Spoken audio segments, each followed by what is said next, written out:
समुद्र की देवी। बहुत प्राचीन समय की बात है। एक बार एक लुटेरा खजाना खोजने एक वीरान टापू पर पहुंचा, जहां बर्फ और बर्फीले पत्थरों के अलावा दूर दूर तक और कुछ भी नहीं दिखता था।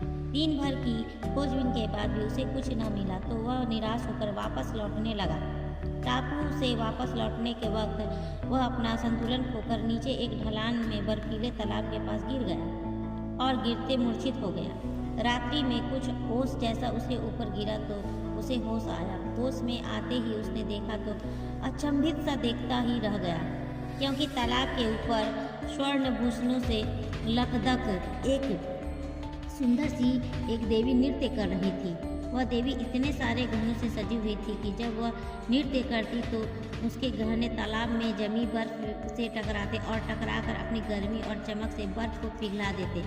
शायद वही पिघला बर्फ ही लुटेरे के ऊपर ओस बनकर आ गिरा था। अब जैसे जैसे देवी बर्फ को पानी में तब्दील करती जाती, वैसे वैसे तालाब जीव जंतु जीवित होते जा रहे थे। जल्द ही मछलियाँ जीवित होकर तैरने लगी और पूरा तालाब किसी टिमटिमाते तारे की तरह जगमगाने लगा। सीपियों में छुपे मोती भी चमकने लगे। तालाब के अंदर लगे पेड़ पौधे भी उस रोशनी में दमकने लगे।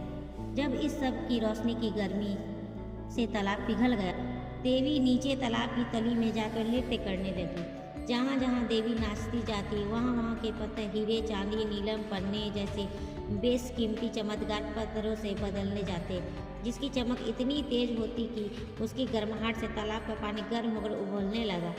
इससे पहले कि तालाब का सारा पानी वाष्प बनकर उड़ जाता, सुबह की पहली किरण आ गई, यानी भोर हो गई और देवी उसी तालाब में फिर से पत्थर की मूर्ति बन गई।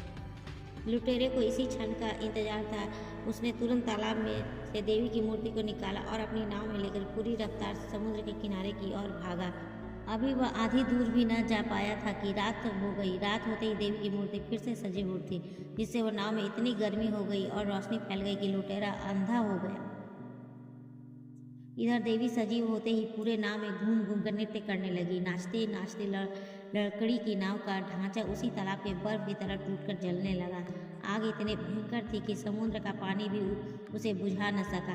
धीरे धीरे नाव के साथ देवी समुद्र में डूब गई। कहते हैं कि आज भी देवी वह समुद्र के नीचे रहती है और वहाँ हर रात जाकर जलीय जीवों को हीरे मोती जैसा चमकना सिखाती है।